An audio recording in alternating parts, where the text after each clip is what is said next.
మనకు దేవుడు సహాయం చేయాలంటే మొదట మనము దేవుని మందిరానికి వెళ్ళాలి, రెండవదిగా దేవునికి కృతజ్ఞతాస్తుతులు చెల్లించాలి. అప్పుడే నువ్వు కోరుకున్నవి దేవుడు ఇవ్వడానికి ఆయన ఇష్టపడతాడు. అప్పుడు సొలొమోను ఎప్పుడైతే దేవునికి ఇష్టమైన ఆయన హృదయాన్ని దేవునికి ఇచ్చాడో, దేవునికి ఏది ఇష్టమో అది ఆ సొలొమోను చేశాడో, వెంటనే ఆ రాత్రే, ఇంకా ఏమన్నా లేట్ ఉందా? లేట్ లేదు. ఆ రాత్రే దేవుడు ప్రత్యక్షమై అంటూ ఉన్నాడు. ఇక్కడ 7వ వచనాన్ని మనం చూస్తున్నాం.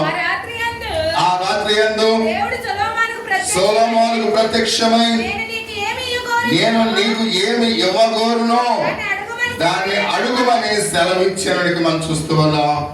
దేవుడు సొలొమోనుకి ఎప్పుడు కూడా ప్రత్యక్షమై ఉన్నాడో ఒకసారి ఆలోచించండి ప్రియమైన వాళ్ళు. అంటే దేవుని ప్రత్యక్షత సొలొమోనుకి ఎప్పుడు వచ్చింది?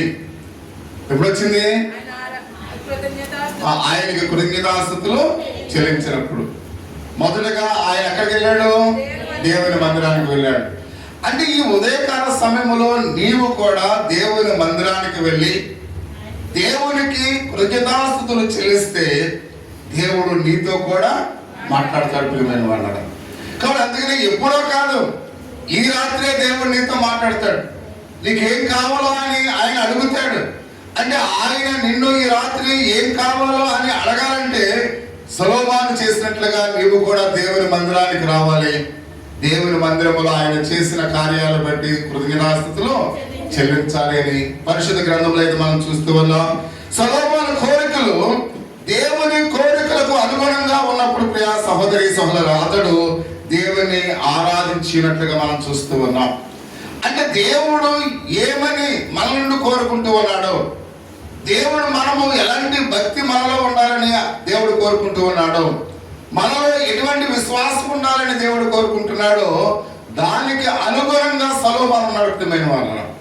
అంటే నీ ప్రార్థన దేవుడు వినాలంటే, దేవుడు నువ్వు ఎలా ఉండాలని ఆయన ఆశపడుతున్నాడో నీవు కూడా అలాగునంటే నిన్ను కూడా ఆయన ఏం చేస్తాడు? అడుగుతాడు ప్రియమైన వాళ్ళ. అంటే ఈ ఉదయకాల సమయంలో దేవుని చేత నేను సొలొమోను వల్లే ఆశ్రయింపబడాలి అంటే, దేవా నువ్వు ఎలా ఉండాలని కోరుకుంటున్నావో అది నాకు తెలియచే. నేను ఎలా ఉండాలో నేను తెలుసుకోవాలి అని దేవుని మనం అడగాలి ప్రియమైన వాళ్ళు. అంటే దేవుడు ఆశించిన రీతిగా, దేవుడు సంతోషపడే రీతిగా ఈ ఉదయకాల సమయంలో మనం ఉండాలి అని పరిశుద్ధ గ్రంథం చాలా స్పష్టంగా బహుసూటిగా చెబుతున్నట్లుగా మనం చూస్తూ ఉన్నాం. అంటే ఇక్కడ సహోదరి సహోదరు, ఆ విధంగా మనము దేవుని దగ్గరికి రావాలి. దేవుని దగ్గరికి వచ్చినప్పుడు ఎలాగ మనం వెళ్ళిపోదాం ఈరోజు ప్రార్థనకి అనుకోకూడదు. నువ్వు బయలుదేరుతున్నప్పుడే, ప్రభువా నీ మందిరములో నేను అడుగు పెట్టిన వెంటనే నీవు నన్ను ఎలా ఉండాలని ఆశపడుతూ ఉన్నావో నేను అలాగూ నీ మందిరములో ఉండాలి. అంతేగాని ఇక్కడ మనకు ఎటువంటి ఆలోచన లేకుండా, ఎటువంటి ఉద్దేశాలు లేకుండా అందరం వెళ్తున్నారు మనం కూడా పొలం అంటే వెళ్ళిపోదాం అని అర్థం లేని యొక్క ఆరాధన మనము చేయకూడదు ప్రియమైన వాళ్ళరా. మన ఆరాధనకు అర్థం ఉండాలి. మనం వచ్చే ఆ యొక్క ప్రార్థనకు ఒక అర్థం ఉండాలి. అయితే నేను ఎలా ఉండాలి ప్రభువా నాకు నేర్పించు. ఇంటి దగ్గరే మనం దేవుని అడగాలి. నీ దేవుని యొక్క మందిరంలో నేను ఎలా కూర్చోవాలి, నీ వాక్యము నేను ఎలా వినాలి, నీకు ఏది ఇష్టమో ఆ ఇష్టమైన జీవితాన్ని నీ మందిరంలో నేను గడిపేలాగా నాకు సహాయం చే ప్రభువా అని మనం దేవుని అడగాలి ప్రియ సహోదరి సహోదరుడా. కాబట్టి ఇక్కడ సొలొమోను కూడా దేవునికి ఇష్టమైన వాడుగా దేవుని మందిరంలో దేవుని ఆరాధించాడు అని పరిశుద్ధ గ్రంథంలో చాలా తేటతెల్లగా వ్రాయబడినట్టుగా మనం చూస్తూ ఉన్నాం. అందుకనే మనం కూడా అలాగే ఆయన కోరుతున్నారు ప్రియమైన వాళ్ళు. అంటే సొలొమోను ఎలా ఉన్నాడో మనము కూడా అలాగే ఉండాలని దేవుడు ఈ ఉదయకాల సమయంలో మనం కూడా ఆశిస్తూ ఉన్నాడు, కోరుతూ ఉన్నాడు అనే విషయానికి మనం చూస్తూ ఉన్నాం. సొలొమోను చాలా అదృష్టవంతుడు. ఎందుకంటే ప్రియ సహోదరి సహోదరా, మనలో ఎవరు కూడా సొలొమోనుకి ఇచ్చిన ఆధిక్యత మనకి ఇచ్చాడైనా ఎవరైనా. అంటే మన అందరిలో కూడా సొలొమోను ఎంతో అదృష్టవంతుడని మనం అనుకోవాలి. ఎందుకంటే ప్రియ సహోదరి సహోదర, దేవుని చేత నీకు ఏమి కావాలని అడగబడిన వాడు ప్రియమైన వాడు. ఇంత ప్రఖ్యాతమైన ఈ యొక్క ఆహ్వానం మనకు ఎవరికైనా వస్తుందా? అంటే దేవుడే నీకు ఏం కావాలని అడిగాడు సొలొమోను. అంటే సొలొమోను ఎంత అదృష్టవంతుడు ఒకసారి గమనించండి. ఒక ఉన్నతమైన వ్యక్తి దేవుని యొక్క ఆయన బహుమానం పొందుకోవడానికి అతడు ఎంతగానో అతని యొక్క జీవితంలో అది ఎంతో ఒక విలువైన మాటగా ఉంది అనే విషయాన్ని పరిశుద్ధ గ్రంథంలో అయితే మనం చూస్తూ ఉన్నాం. కాబట్టి అందుకనే అడగబడిన వారు ఎవరైనా ఉన్నారా ఈ యొక్క ఉదయకాల సమయంలో? దేవుడు ఎప్పుడైనా మిమ్మల్ని అడిగాడా? నీకేం కావాలని అడిగాడమ్మా? చెప్పాలి. ఎవరైనా దేవుడు ఏం కావాలని నాకు ప్రత్యక్షమే అడిగారన్న వాళ్ళకి ఎవరైనా ఉన్నారా? మనలో ఎవరిని కూడా అడగలేదు. అంటే మనల్ని ఎందుకు అడగలేదు అని ఎప్పుడైనా ఆలోచన చేశారా? అమ్మా దేవుడు ఎందుకు అంటే సొలొమోనుని అడిగాడు కాదు, నన్ను అడగలేదు, ఎందుకు అడగలేదు నన్ను అని ఎప్పుడైనా మనము మన జీవితాల్లో ప్రశ్నించుకున్నామా అని ప్రతి ఒక్కరిని కూడా ఆలోచించవలసిన వారినట్లుగా మనం చూస్తూ ఉన్నాం. అందుకనే ఇప్పుడు సహోదరి బైబిల్ గ్రంథంలో కొన్ని వాక్య భాగాలు మనం చూద్దాం.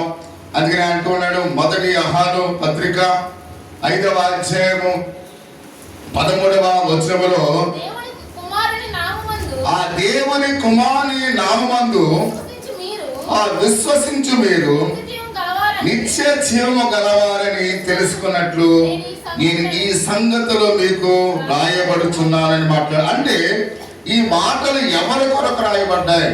ఈ మాటలు అంటే ఇక్కడ మనం చూస్తూ ఉన్నాం. అంటే మనలో ఎవరు కూడా ఈ యొక్క విషయాన్ని మనం అర్థం చేసుకోవాలి. దేవుని కుమారుని నామమున విశ్వసించు ప్రతి ఒక్కరికి కూడా నిత్య జీవము ఇవ్వబడింది. ప్రియమైన అంటే యేసుక్రీస్తు వారిని ఎవరైతే విశ్వసిస్తారో, అంటే విశ్వసించడం అంటే అర్థం ఏంటి? ఆయన ఎవరైతే నమ్ముతారో వారికి నిత్య జీవాన్ని దేవుడు ఇస్తూ ఉన్నాడు. అంటే నిత్య జీవాన్ని మనం పొందుకోవాలంటే మనం దేవుని యందు విశ్వాసం ఉంచాలి. ప్రియమైన వారు, దేవుని యందు మనం ఏం చేయాలి? విశ్వాసం ఉంచాలి అని ఆయన మాట్లాడుతూ ఉన్నాడు. అంటే ఈ మాటలు మన కొరకు ఆయన రాశాడు. ఎందుకంటే యేసుక్రీస్తు నామములో మీరు విశ్వాసించు ప్రతి ఒక్కరు కూడా క్రైస్తవులే అనే విషయాన్ని మనం గమనించాలి.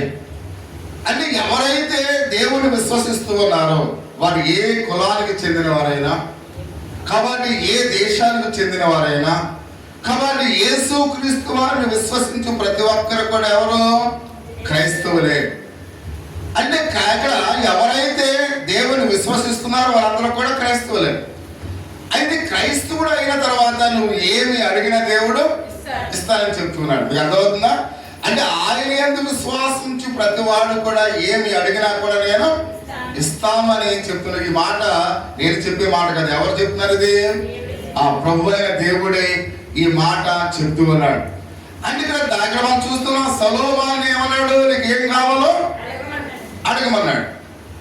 ఇప్పుడు దేవుడు మన ఎదురుగా ఉన్నాడైనా లేడు. ఇప్పుడు ఆయన మనతో ఎలా మాట్లాడుతున్నాడు? వాక్యం ద్వారా మాట్లాడుతున్నాడు. వాక్యం ద్వారా ఈ రోజు ఏమడుగుతున్నాడైనా, మీరు నా యందు విశ్వాసించినట్లయితే మీరు నిత్య జీవాన్ని పొందుకుంటారు. కాబట్టి ఎవరైతే నిత్య జీవాన్ని పొందుకోవడున్నారో వాళ్ళందరూ కూడా క్రైస్తవులే. క్రైస్తవులైన మీరు నన్ను ఏమడిగినా నేను మీకు ఇస్తాను. అంటే ఇక్కడ మనం ఈ ఉదయకాల సమయంలో దేవుణ్ణి మనం ఏమి అడిగినా దేవుడు ఇవ్వడానికి సిద్ధంగా ఉన్నాడు. ప్రియమైన వారు, మేము నమ్ముతున్నామా? నమ్ముతున్నామా? వాళ్ళు యాండ్రాయిడ్ చేయండి. Very good. అంటే ఆ దేవుని యొక్క వాక్యమే సెలవిస్తుంది మీరు ఏమి అడిగిన. అంటే ఎవరు అడిగితే? మొత్తం ఈ మా ఊర్లో ఉన్న వాళ్ళందరూ అడిగితే కూడా ఆయన దేవుని యొక్క విశ్వాసములో ఉన్నవారు మాత్రమే అడిగితే నేను ఇస్తానని చెప్తూ ఉన్నాడు. కాబట్టి అందుకని పరిశుద్ధ గ్రంథంలో మనం చూస్తూ ఉన్నాం. ఆయన అంటూ ఉన్నాడు, సహోదరి సొలొమోను ఇంకొక మాట అక్కడ చదవండి ఒకసారి. ఆయన బట్టి మనకు కలిగిన ధైర్యం ఏదనగా ఆయన చిత్తానుసారముగా మనం ఏది అడిగినను ఆయన మనవి ఆలకించినది. అంటే మనం ఏమి అడిగినా ఇస్తానన్నాడు. మరి ఒకసారి ఆయన ఏమన్నాడు? నువ్వు ఏమి అడిగినా ఇస్తానన్నాడు. బట్ అంటే కానీ ఏమన్నాడు? తను చిత్తానుసారముగా అడిగినవి. ప్రియమైన వారు, అంటే తన చిత్తానుసారంగా, అంటే దేవునికి ఏది ఇష్టమో అది అడిగితే దేవుడు తప్పకుండా నీకు ఇస్తాడు. అంటే ఆయన ఇష్టానుసారంగా, అంటే నేను క్రైస్తవుడిని కాబట్టి దేవుడికి ఇష్టమైంది ఏదో ఒకవేళ అడిగితే దేవుడు తప్పకుండా వెంటనే మనకు ఆయన ఇచ్చేవాడుగా ఉన్నాడు. అందుకనే ప్రార్థనలో 3 జవాబులు మనం చూస్తున్నాం. ఒకటి ఏంటి? అవును, కాదు, వేచియుండు. అంటే ప్రతి ప్రార్థనకు దేవుడు ఏమిస్తాడు? జవాబు ఇస్తాడు. అంటే అవునని, కాదని, వేచియున్నాడు. ఈ 3 జవాబులు ప్రతి వారి యొక్క ప్రార్థనకు ఉంటాయి. అంటే అవునని జవాబు పొందుకోవాలంటే మనము దేవుని చిత్తానుసారంగా మనము అడగాలి. కాబట్టి దేవుడి చిత్తానుసారంగా మనం ఈ యొక్క ఉదయకాల సమయంలో అడిగితే దేవుడు మన యొక్క ఆ ప్రార్థనకు జవాబు వెంటనే అవునని ఆయన సెలవిస్తాడు. అంటే అలాగూ సెలవు ఇవ్వాలంటే మనము ఆయన చిత్తానుసారముగా అడగాలని పరిశుద్ధ గ్రంథంలో మనకు ఆయన సెలవిస్తున్నాడు. కాబట్టి అందుకనే ధైర్యాన్ని కూడా మనకు ఇస్తూ ఉన్నాడు. అంటే అడిగే ప్రతి ఒక్కరికి కూడా ఆయన ధైర్యమును కలుగు చేస్తూ ఉన్నాడు అనే విషయాన్ని మనం చూస్తూ ఉన్నాం. మనం ఏం అడిగినా ఆయన మన మనమే ఆలకించినది. మనం అడిగిన ప్రతిదాన్ని కూడా మన యొక్క మనమే ఆయన ఆలకించి మనం ఎరిగిన ఎడల మనం ఆయనను వేడుకున్న మనకు కలిగినవన్నీ కూడా ఆ ఎరుగుదము అని మనం చూస్తూ ఉన్నాం. అంటే దేవుని చిత్తానుసారంగా మనం ఏమి అడిగినా దేవుడు ఇస్తాడనే నమ్మకం మనకి ఉంది అనే విషయాన్ని పరిశుద్ధ గ్రంథంలో అయితే మనం చూసిన ప్రియమైన వాళ్ళ. అందుకనే అత్యధికమైన సొలొమోను యొక్క మాత్రమే కాదు, యేసు క్రీస్తు వారు ఆయన సిలువలో వేలాడబడి ఉన్నాడు. ఆయన రక్షకుడై ఉన్నాడు. నేను ఆయన విశ్వసించానని ఎవరైతే ఆయన విశ్వసిస్తారో ఆయన విశ్వసించిన ప్రతి ఒక్కరు కూడా సొలొమోను వలె దీవించబడతారు. ప్రియమైన వాళ్ళ, సొలొమోనుకు దేవుడు ఏ విధంగా ఆయన సహాయం చేశాడో మనకు కూడా ఆయన సహాయం చేస్తాడు. అందుకనే మనం ఇంక ఏమాత్రం కూడా సందేహించవలసిన పని లేదు. కేవలం సొలొమోను మాత్రమే ఆయన మాట నెరవేర్చాడు, నా మాట నెరవేరుస్తాడా లేదా అని మనం ఏమాత్రం కూడా సందేహించవలసిన పని లేదు అనే విషయాన్ని మనం చూస్తున్నాం. ఈ ఉదయకాల సమయంలో నీవు అడిగిన దేవునికి ఏమిస్తాడు? జవాబిస్తాడు. కాబట్టి అందుకనే ప్రతి విషయంలో కూడా ఆయన మాట్లాడుతూ ఉన్నాడు. మనందరికి కూడా ఆ జవాబు ఇవ్వబడుతున్నట్లుగా మనం చూస్తూ ఉన్నాం. కాబట్టి మనము దేవుని దగ్గరికి వచ్చినప్పుడు ప్రియ సహోదరి సహోదరు, మన కోరికలు దేవుని యొక్క కోరికలకు అనుగుణంగా ఉండాలి. ప్రియమైన వాళ్ళ, మన కోరికలు ఎలా ఉండాలంట? దేవుని కోరికలకు అనుగుణంగా ఉండాలి. చూడండి, ఇద్దరు భార్యాభర్తలు ఉన్నారనుకోండి. అందుకని ఇక్కడ ఆ భార్యాభర్తలు దేంతో పోల్చడైనా 2 కాడెట్లతో పోల్చున్నాడు. ఆ 2 కాడెట్లు కూడా సమానంగా నడిస్తే ఆ బండి సాఫీగా వెళ్తుంది. ఒక ఎడ్డు అట్లా ఆగింది అనుకోండి, ఒక ఎడ్లు ఇట్లా ఆగింది అనుకోండి, ఆ బండి సాఫీగా వెళ్తుందా? వెళ్ళదు. అందుకనే భార్య భర్తల యొక్క మాట అనుగుణంగా ఉండాలి. అంటే ఒకరు చెప్పినది వేరొకరికి ఇష్టమైనట్లుగా ఉండాలి. అందుకని ఉండాలంటే ఇష్టాలు మనం చేయాలి, తెలుసుకోవాలి. మీకు అర్థమవుతుందా? ఇప్పుడు అక్కడ మా సెంటర్లో ఫిష్ వచ్చింది, చికెన్ వచ్చింది. కాబట్టి ఇప్పుడు ఆ భర్త ఈరోజు చేపలు తీసుకొస్తాను అనుకోండి, వద్ద చికెన్ అయితే అని ఒకవేళ భార్య అనుకోండి, అక్కడ ఏమవుతుంది? తర్కం ఏర్పడుతుంది.